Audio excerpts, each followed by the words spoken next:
Services across the state are reporting a common problem these days. How do you find and retain these crucial employees?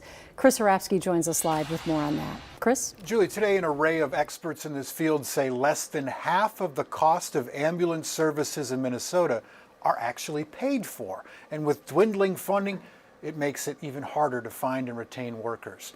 The Minnesota Ambulance Association and the Center for Rural Policy and Development met to discuss this very problem in Burnsville today and offer some solutions. The experts on the panel say the financial model for EMS services is in need of reform. Some ambulance services are private, some are public, some are nonprofit, and they're different depending on where you live. They say reimbursement agreements through Medicare and Medicaid or other insurance companies often do not cover the actual cost of the services. Another problem cited, many ambulance services only get paid if a patient is actually taken to an emergency room.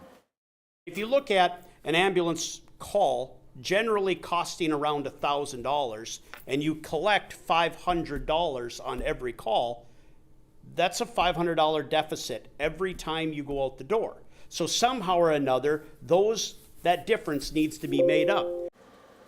The panel, which has convened all across the state over the last year, said that this is a conversation that must be had at a much larger scale to ensure that services are available and up to the standard in the future.